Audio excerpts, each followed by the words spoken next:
अस्सलाम वालेकुम क्लास। आज हम अपना 5th लेक्चर स्टार्ट करने जा रहे हैं। लेक्चर नंबर 5 है हमारा।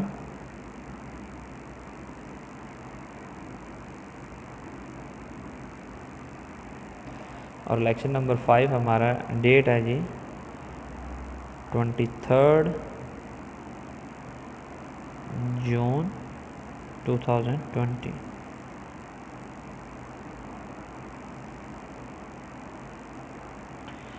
देखें, इससे पहले हम जो मैं आपसे चीज़ें डिस्कस कर चुका हूँ या जो क्वेश्चन हम कर चुके हैं वो था sampling distribution of sample mean with replacement sample size 2 and 3 के साथ, without replacement sample size 2 and sample size 3 के साथ।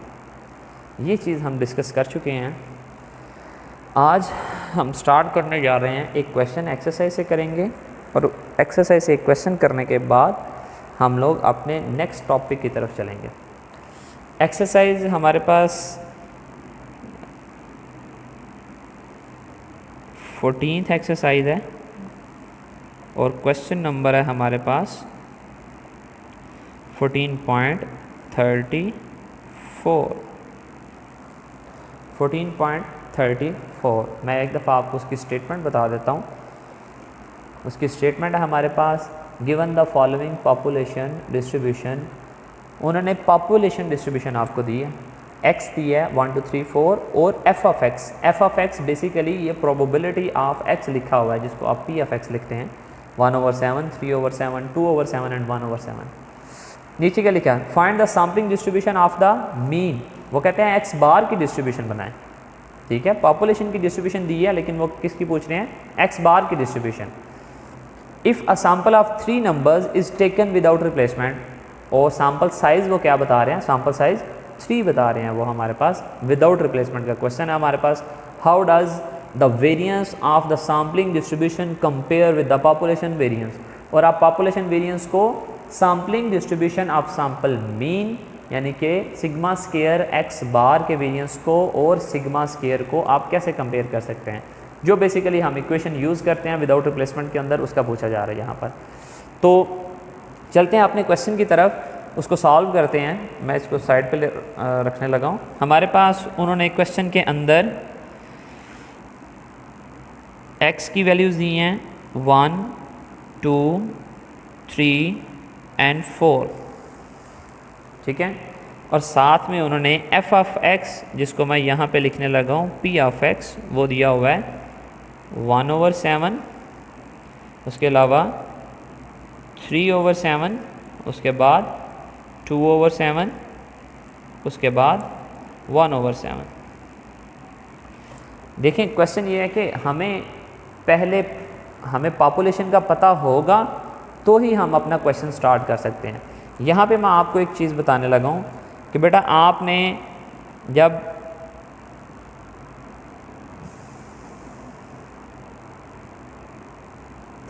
आप लोगों ने जब x बार लिखा, उसकी कुछ वैल्यूज़ आपके पास आते हैं जब आप उसकी डिस्ट्रीब्यूशन बनाते हैं।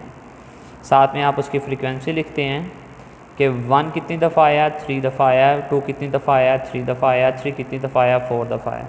ठीक है, तो साथ में आप उसकी क्या लिखते थे, probability of x bar. Probability of x bar कैसे आती थी, f frequency over sum of the frequency. ठीक है, frequency over sum of the frequency. तो आप कैसे लिखते थे, जैसे इसकी टोटल फ्रीक्वेंसी 10 है तो आप कैसे लिखते थे 3/10, 3/10 एंड 4/10। यही चीज़, यही फ्रीक्वेंसी उन्होंने पॉपुलेशन की दी हुई है। यहाँ से हमें पता चलेगा कि जो पॉपुलेशन की वैल्यूज़ हैं 1 2 3 4 वो कितनी टाइम रिपीट की गई हैं।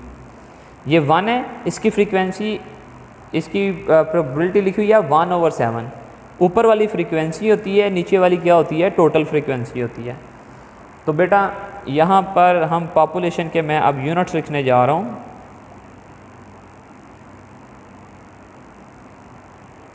पॉपुलेशन 1 की फ्रीक्वेंसी क्या, 1/7 यानी कि वो 1 टाइम आया। 2 की फ्रीक्वेंसी क्या लिखी हुई है, 3, नीचे तो टोटल फ्रीक्वेंसी है 7, तो 2 की 3 फ्रीक्वेंसी है, इसका मतलब है 2 3 टाइम आया, 2 2 एंड 2। 3 की क्या लिखी हुई है, 2 फ्रीक्वेंसी, इसका मतलब है 3 2 टाइम आया। और 4 की फ्रीक्वेंसी क्या ऊपर लिखी हुई है 1 और 4 1 टाइम आया। ये बेटा उन्होंने पॉपुलेशन बेसिकली हम इस तरीके से पहले पॉपुलेशन हमने बनाई और जब पॉपुलेशन बन गई है तो उसके बाद हमारा क्वेश्चन सिंपल हो गया है। हमारे पास फर्स्ट स्टेप क्या होता है, पॉपुलेशन का मीन और पॉपुलेशन का वेरिएंस निकालना। मैंने उसको कैपिटल एक्स लिखा, 1 2 2 2 3 3 एंड 4।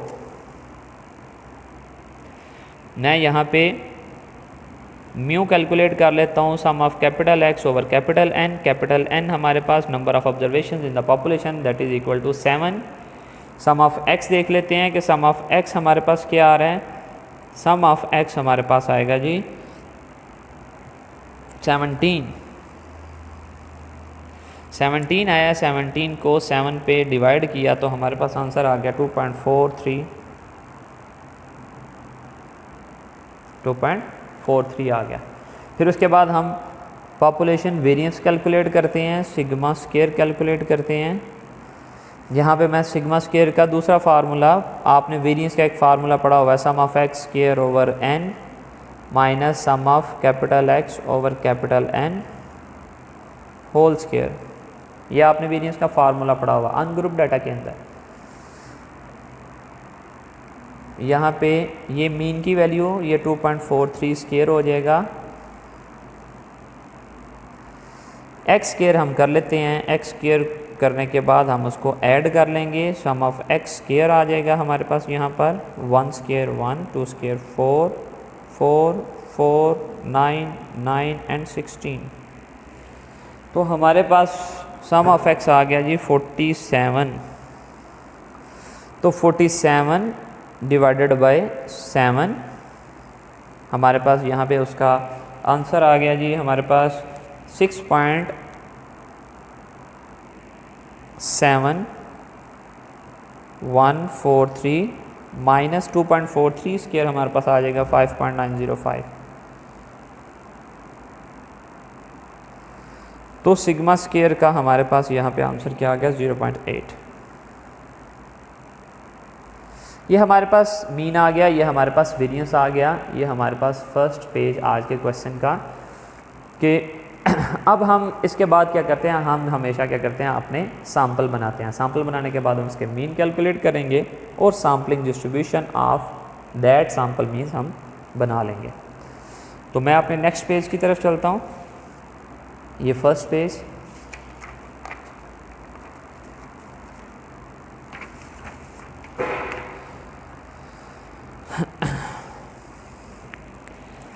दूसरे नंबर पे हमारे पास क्वेश्चन में क्या होता है कि हमने सैंपल बनाने होते हैं बेटा। तो सैंपल बनाने के लिए मैं सबसे पहले पॉपुलेशन लिखने लगा हूँ।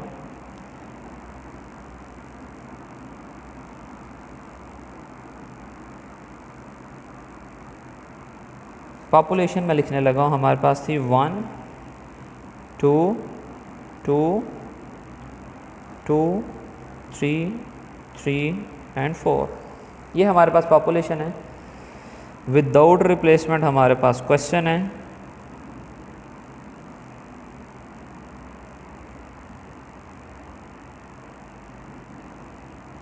सैंपल साइज उन्होंने 3 दिया हुआ है। टोटल सैंपल पर सबसे पहले देखेंगे कि हमारे पास टोटल सैंपल क्या बनते हैं। टोटल सैंपल का फार्मूला क्या है, N C small N 7, capital N हमारे पास 7 है, सी 3, तो ये बन जाएंगे 35 सैंपल। 35 सैंपल बनेंगे जी हमारे पास, ठीक है। विदाउट रिप्लेसमेंट सैंपल साइज 3 के साथ कैसे सैंपल बनाने हैं इसको मैं पहले एक्सप्लेन कर चुका हूँ। अब मैं उसको थोड़ा जल्दी से अपने सैंपल बनाऊँगा कि मैं पहले फर्स्ट यूनिट के साथ 1 बाय 1 एक एक को फिक्स करूँगा और उससे नेक्स्ट यूनिट लिखूँगा। जैसे फॉर एग्जांपल मैं 1 के साथ 2 को फिक्स करता हूँ। मैंने 1 के साथ 2 को फिक्स किया तो पहला यूनिट क्या आ गया 2। 1 के साथ 2 को लिखा तो सेकंड यूनिट क्या आ गया, वो भी 2 है। 1 के साथ 2 लिखा तो थर्ड यूनिट क्या आ गया 3। 1 2 अगेन 3, 1 2 एंड 4। ये हमारे पास बन गए सैंपल्स।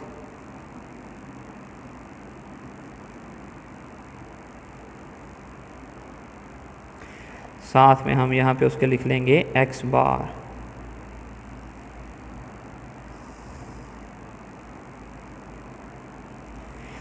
ये मैंने 1 और 2 को फिक्स करने के बाद मैंने इस 1 को और नेक्स्ट वाले 2 को फिक्स किया, ठीक है। तो मेरे पास आ जाएगा 1 2 एंड 2,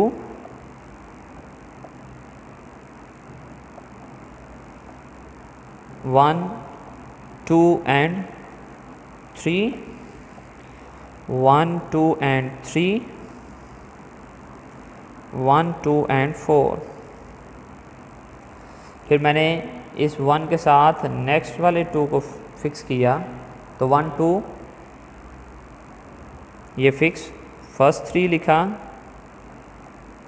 सेकंड 3 लिखा और थर्ड वाला 4 लिख लिया, ठीक है। यहाँ पे भी सैंपल्स लिख लेते हैं। साथ में उसके x बार आ जाएंगे हमारे पास। देखें 1 के साथ अब किसको फिक्स करूँगा, 3 को। ये मैं सिर्फ फर्स्ट वाले का बताता जाऊँगा, नेक्स्ट मैं लिख दूँगा ऐसे ही। 1 के साथ 3 लिखा तो अगला यूनिट 3 आ गया, 1 के साथ 3 लिखा तो नेक्स्ट यूनिट 4 आ गया। फिर इस 1 के साथ ये वाला 3 फिक्स किया तो एक ही यूनिट बनेगा, एक ही सैंपल बनेगा 1 3 एंड 4। ये फर्स्ट यूनिट 1 के साथ मैंने 1 बाय 1 एक एक यूनिट फिक्स किया और उससे जो नेक्स्ट यूनिट थे उसको साथ लिखा। रिवर्स नहीं आना, फॉरवर्ड मूव करना। अब फर्स्ट यूनिट के साथ ख़त्म हो गया, 1 को छोड़ दिया हमने, 1 को छोड़ दिया तो इस 2 के साथ लिखते हैं। 2 के साथ 2 को फिक्स करेंगे तो 2 लिखा जाएगा,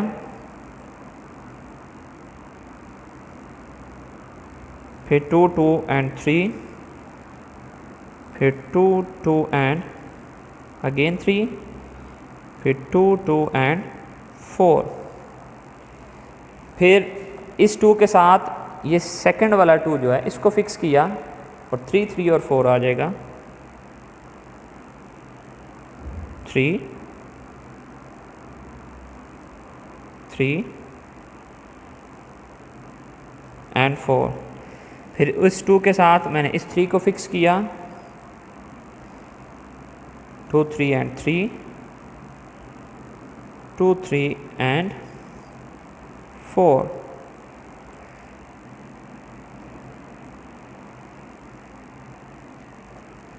सैंपल्स यहाँ पे लिखेंगे, यहाँ पे साथ आ जाएगा x बार।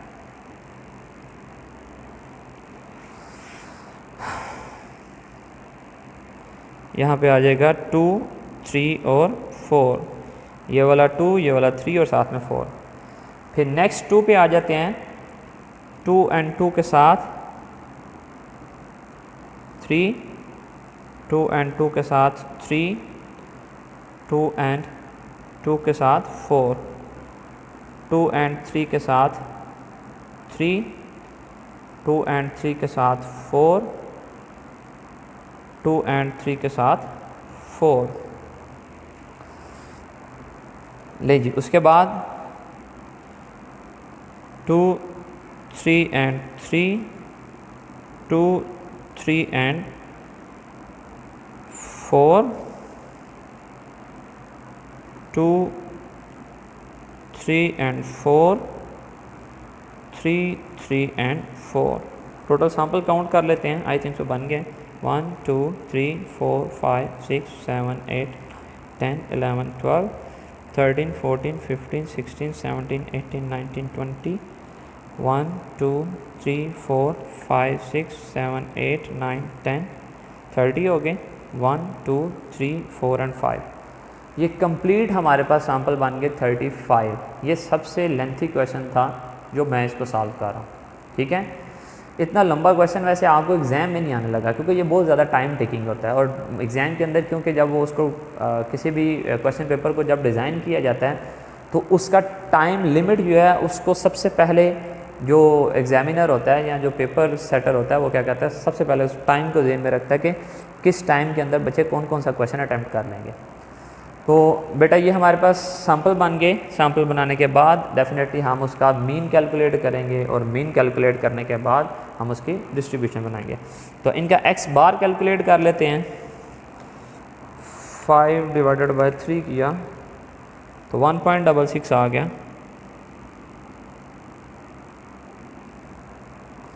1.66 2 + 2 4 4 + 1 5 5 डिवाइडेड बाय 3 किया तो 1.66 आ गया। ये भी 1.66 आ जाएगा। 1 2 3 का 2 आ जाएगा। 1 2 3 का 2 आ जाएगा। 1 2 4 का 7 को 3 पे डिवाइड किया तो 2.33 आ गया। 5 का 1.66 आ गया। 1 2 3 का 2 आ गया। 1 2 3 का 2 आ गया। 1 2 4 का 2.33 आ गया। 1 2 3 का 2 आ गया। 1 2 3 का 2 1 2 4 का 2.33 1 3 एंड 3 7 डिवाइडेड बाय 3 करेंगे तो 2.33 1 3 एंड 4 2.66 आ गया। इसका भी 2.66 आ गया। इसका 2 आ गया। 2.33 आ गया। 2.33 आ गया। 2.66 आ गया। 2.33 आ गया। 2.33 आ गया। 2.66 आ गया। 2.66 आ गया। उसके बाद 3 आ गया। इसका जी 2 3 4 9 9 को 3 पे डिवाइड किया तो 3 आ गया।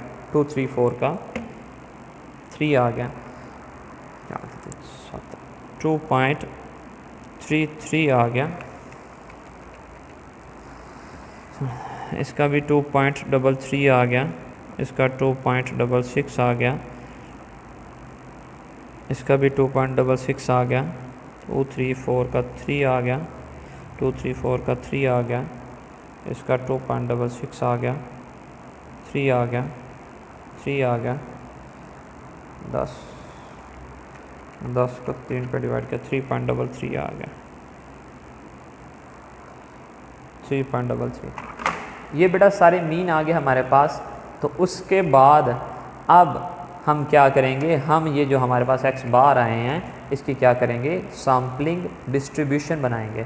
ठीक है, सैम्पलिंग डिस्ट्रीब्यूशन बनाने के लिए हमें क्या करना है, हमें सबसे पहले एक्स बार को लिखना है। मैं इस पेज को चेंज कर दूंगा, ये हमारे पास सेकंड पेज था।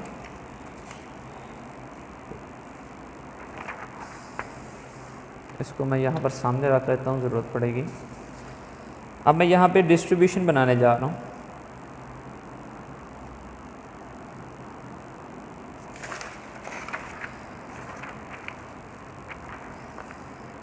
डिस्ट्रीब्यूशन बनाने के लिए सबसे पहले हम क्या करेंगे, हम अपने एक्स बार को लिखेंगे।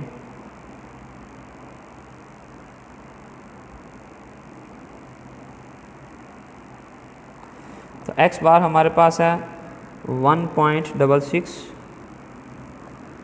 फिर 2 भी है, फिर 2.33 भी है, फिर 2.66 भी है, फिर 3 भी है और फिर 3.33 भी है।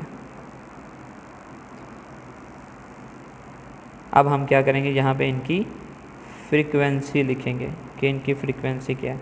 टोटल फ्रीक्वेंसी हमारे पास 35 आएगी, जितने हमारे पास सैम्पल हैं। तो 1.66 की फ्रीक्वेंसी 1 2 3 3 फ्रीक्वेंसी है ये।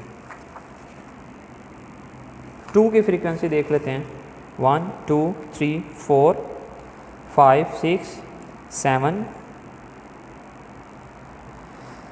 7 है जी। 2.33 की 1 2 3 4 5 6 7 8 9 10 10 है फ्रीक्वेंसी इसकी।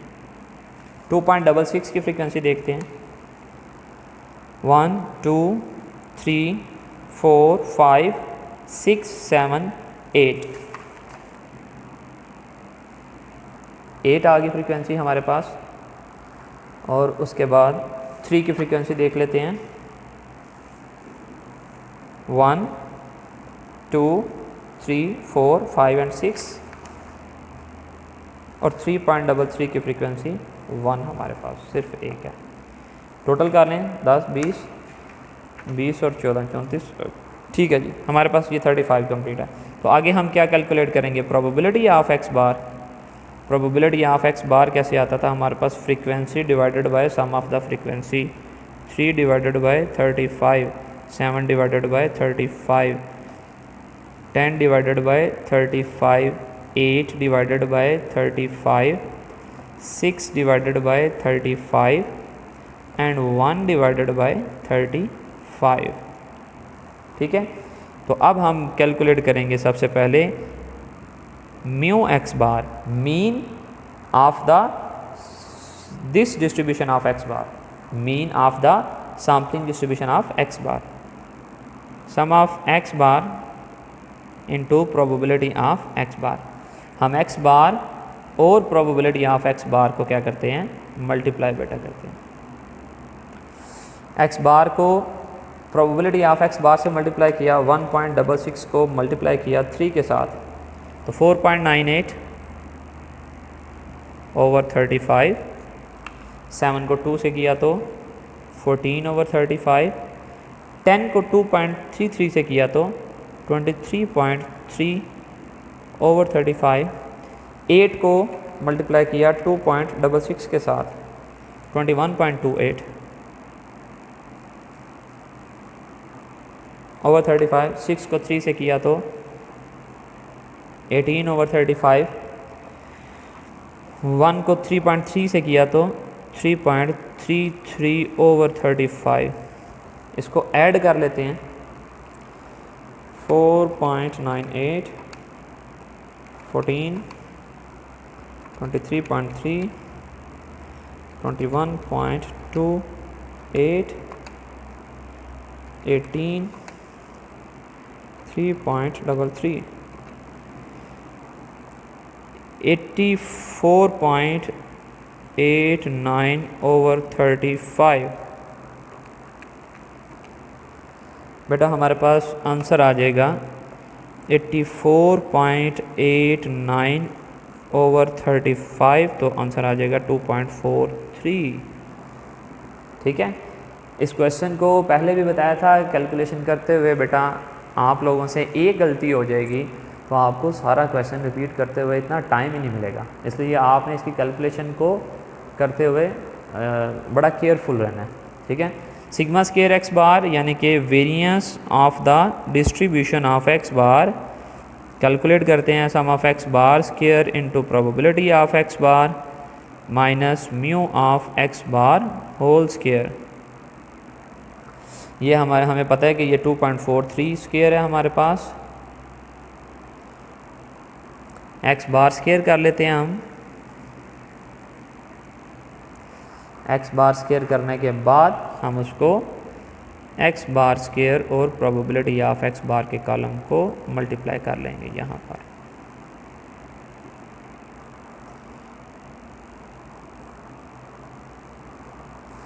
लेश x bar square 1.66 square 2.756, 2 square 4 2.33 square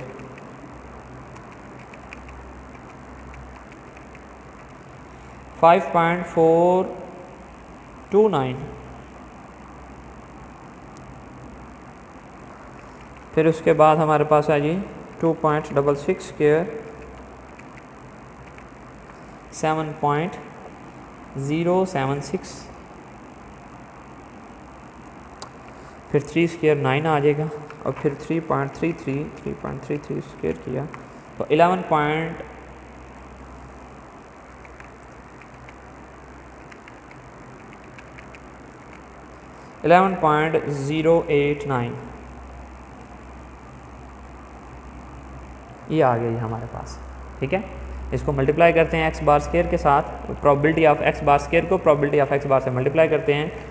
3 cross 2.756 8.268 over 35, 7 को 4 से मल्टीप्लाई किया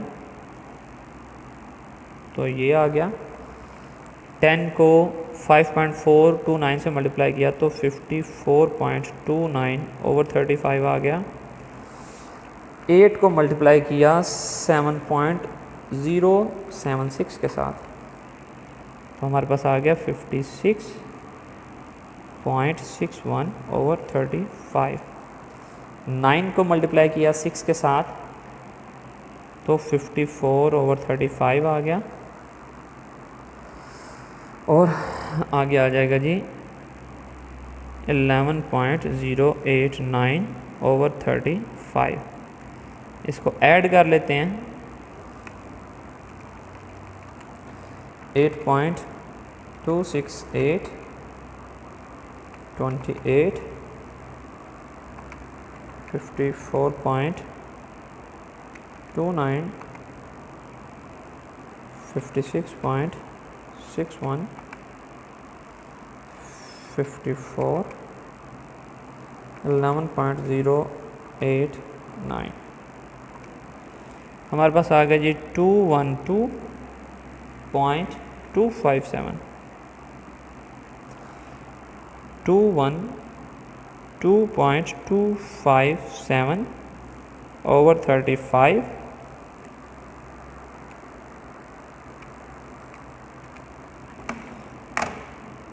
माइनस 2.43 स्क्वायर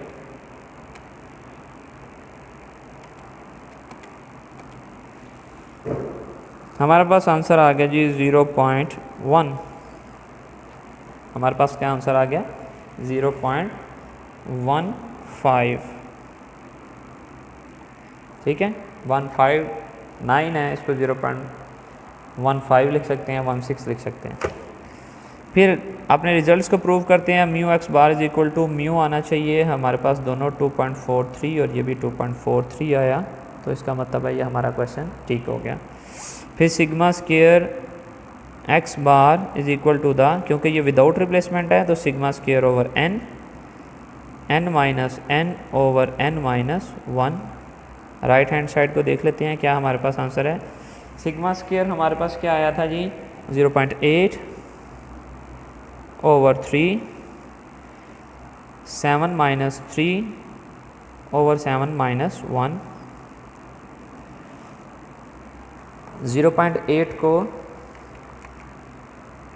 4 से मल्टीप्लाई किया तो 3.2 आ गया, डिवाइडेड बाय 18 किया तो बेटा 0.1 आंसर इसका भी आ गया हमारे पास। ठीक है, बेसिकली जो एग्जैक्ट आंसर आता है वो मैं आपको बता देता हूँ।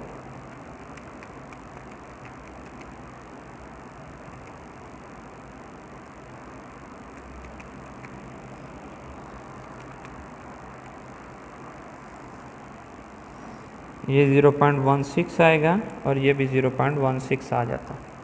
ठीक है बेटा, लें ये हमारे पास दोनों आंसर 0.16 और 0.16 ये हमारे पास आंसर आ गया।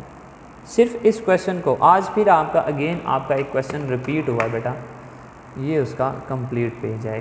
ठीक है, तो चेंज क्या हुआ है, सिर्फ आपको इस क्वेश्चन के अंदर ये आपको देखना था कि बेटा ये पॉपुलेशन डिस्ट्रीब्यूशन दी हुई थी तो यहाँ से हमने पॉपुलेशन की वैल्यूज़ कैसे लिखा। ठीक है, ये था आपका फर्स्ट क्वेश्चन आज का। इसके बाद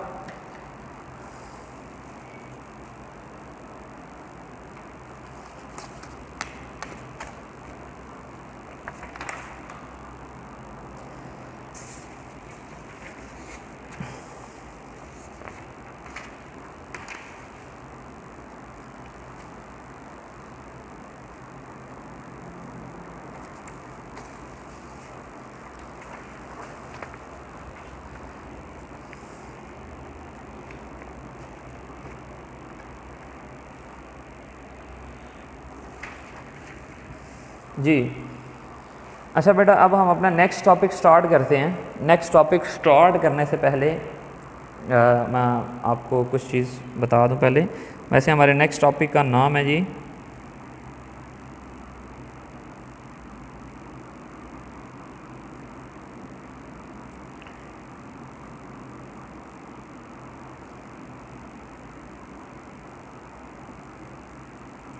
सैम्पलिंग डिस्ट्रीब्यूशन ऑफ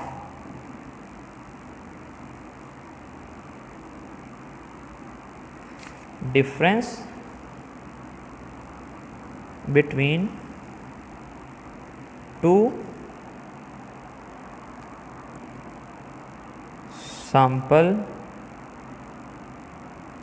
means। आपका नेक्स्ट टॉपिक है जी sampling distribution of difference between two sample mean. पहले आप सैम्पलिंग डिस्ट्रीब्यूशन किसकी पढ़ रहे थे? यहाँ ये कुछ मैं रेफरेंस के लिए यहाँ पे मैं इसको लाइन लगा देता हूँ। पहले आप सैम्पलिंग डिस्ट्रीब्यूशन किसकी पढ़े थे? एक्स बार की डिस्ट्रीब्यूशन पढ़े थे। आप एक्स बार की क्या करते थे? डिस्ट्रीब्यूशन बनाते थे, सैम्पलिंग डिस्ट्रीब्यूशन उसकी बनाते थे। सैम्पल बनाने के बाद मीन निकाल देते और मीन निकालने के बाद आप उसको डिस्ट्रीब्यूट कर देते थे according to their frequencies.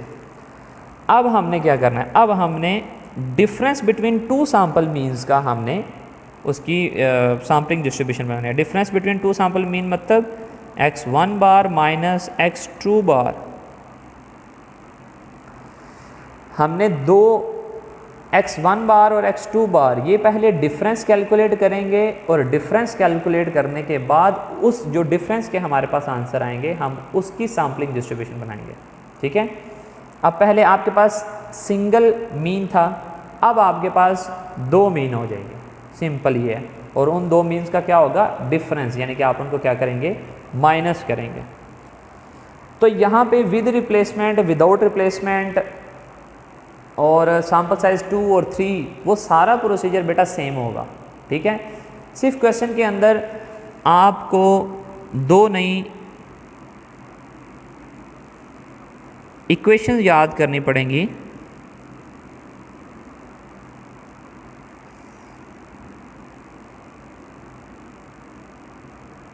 With replacement और विदाउट रिप्लेसमेंट के लिए, और कुछ न्यू फार्मूला है। मेथड सारा सेम होगा, सिर्फ एक स्टेप को थोड़ा सा चेंज करना पड़ेगा जब हम इसका क्वेश्चन करेंगे। विद रिप्लेसमेंट के अंदर आपके पास जो इक्वेशंस बनेंगी वो मैं आपको लिखवा देता हूँ।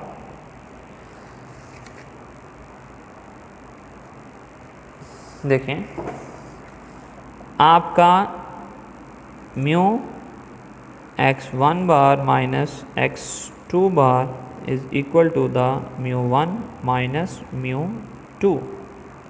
बेटा इन नोटेशंस को बड़े अच्छे से अंडरस्टैंड करना है। μ1 फर्स्ट पॉपुलेशन का मीन, μ2 सेकंड पॉपुलेशन का mean, mu x1 bar minus x2 बार। पहले आप जब आप sampling distribution of sample mean पढ़े थे तो आप लिखते थे म्यू x बार। ठीक है। म्यू x बार का फार्मूला क्या था? Sum of x bar into probability of x bar, यही फार्मूला था इसका। अब आप मीन x बार की डिस्ट्रीब्यूशन का नहीं निकालेंगे। यहाँ पे आप क्या करते थे? यहाँ पे आप मीन किसका कैलकुलेट कर रहे हैं? x बार की डिस्ट्रीब्यूशन का। और यहाँ पे मीन किसका कैलकुलेट कर रहे हैं? Difference between two sample means का। ठीक है, difference between two sample mean का। तो म्यू x बार का, mu x1 bar minus x2 बार का फार्मूला क्या होगा? सम of x1 bar minus x2 बार और साथ में इसको इसकी प्रोबेबिलिटी से मल्टीप्लाई करेंगे, probability of x1 bar minus x2 बार। बेटा चेंज क्या हुआ है? चेंज सिर्फ ये हो रहा है कि जहाँ पे आपके पास सिंगल मीन था, x बार था, वहाँ पे आपके पास डिफरेंस ऑफ टू मीन्स आ गया। पहले आपके पास सिंगल मीन था, अब आपके पास क्या आ गया? Difference of the two means. ठीक है। x1 bar minus x2 bar into probability of x1 bar minus x2 bar. Change सिर्फ ये आ रहा है, जहाँ जहाँ पे x बार था वहाँ पे x1 बार माइनस x2 बार आ गया। इसकी ये फर्स्ट इक्वेशन और वेरिएंस वाली इसकी इक्वेशन क्या होगी, sigma square x1 bar minus x2 bar is equal to the sigma 1 square over n1 plus sigma 2 square over n2। ठीक है, जब आप सिंगल का पढ़ रहे थे तो वहाँ पे क्या था, सिग्मा स्क्वायर ओवर n, क्योंकि अब यहाँ पे हमारे पास हर चीज़ डबल होगी। पहले पॉपुलेशन 1 थी, अब पॉपुलेशन 2 हो जाएंगी। जब पॉपुलेशन 2 हैं तो उनके वेरिएंस भी 2 निकलेंगे, सिग्मा 1 स्क्वायर फर्स्ट पॉपुलेशन का variance, sigma 2 square second population का variance, n1 first sample size, n2 second sample size. ठीक है, तो यहाँ पे मैं आपको बता दूँ कि सिग्मा स्क्वायर x बार 1 बार माइनस x2 बार का फार्मूला क्या होगा। बेटा यहाँ पे मैं पहले आपको पुराने वाला फार्मूला बता दूँ कि सिग्मा स्क्वायर x बार का फार्मूला क्या होता था, sum of x bar square into probability of x bar minus its mean square, ये फार्मूला था। तो अब यहाँ पे क्या है, यहाँ पे सिंगल x बार था, यहाँ पे आप डिफरेंस ऑफ 2x बार लगा दें, सिर्फ ये चेंज आएगा। देखिए sum of x1 bar minus x2 bar square, उसको मल्टीप्लाई करेंगे उसकी प्रोबेबिलिटी के साथ और माइनस क्या कर देंगे, उसके मीन को, mu x1 bar minus x2 बार उसका स्क्वायर। बेटा याद रखें, नोटेशंस को लिखते हुए आपको इसकी बड़ी प्रैक्टिस करनी पड़ेगी। ठीक है, आपको इन क्वेश्चंस की बड़ी प्रैक्टिस करनी पड़ेगी, आपको नोटेशन सही लिखनी आनी चाहिए। मैं ये म्यू लिख के साथ में छोटा x1 बार माइनस x2 बार लिखता हूँ। ठीक है, जैसे सिग्मा स्क्वायर लिखा उसके साथ छोटा सा लिखा x1 बार माइनस x2 बार। ठीक है, तो इसका मतलब है विद रिप्लेसमेंट के अंदर एक इसकी ये इक्वेशन होगी प्रूव करने के लिए, दूसरी ये इक्वेशन होगी प्रूव करने के लिए। और विदाउट रिप्लेसमेंट में आपको पता है कि सिर्फ एक टर्म हमारे साथ ऐड हो जाती है। विदाउट रिप्लेसमेंट में पहली इक्वेशन क्या होगी, वो तो सेम होगी मीन की, mu x1 bar minus x2 bar is equal to the mu 1 minus mu 2। और सेकंड इक्वेशन क्या होगी, sigma square x1 bar minus x2 bar is equal to the sigma 1 square over n1 साथ में n minus n over n minus 1। ये first population के लिए तो वो ये 1 1 साथ लगा दिया, n1 minus small n1 capital n1 minus 1। और सेकंड पॉपुलेशन के लिए भी यही टर्म साथ में ऐड कर लेंगे, sigma 2 square over n2 n minus n over n minus 1। क्योंकि ये सेकंड पॉपुलेशन का होगा तो n2 n2 n2। ठीक है, तो ये बेटा ये आपको ये दो इक्वेशंस, इसकी दो इक्वेशंस जो प्रूव करनी है। ठीक है, और साथ में मैंने ये फार्मूले लिखवाए, mu x1 bar minus x2 बार कैसे निकालना है, sigma square x1 bar minus x2 बार आपने कैसे कैलकुलेट करना है। तो ये बेटा आज का लेक्चर आपका यहीं तक है। आपने प्रीवियस क्वेश्चंस की प्रैक्टिस कर लेनी है, आपको सैम्पल बनाने आने चाहिए with replacement size 2, without replacement size 2। ठीक है, with replacement size 3, without replacement size 3। तो आप उसकी प्रैक्टिस कर लेंगे और उसके बाद कल मैं इसका एक क्वेश्चन करवाऊंगा।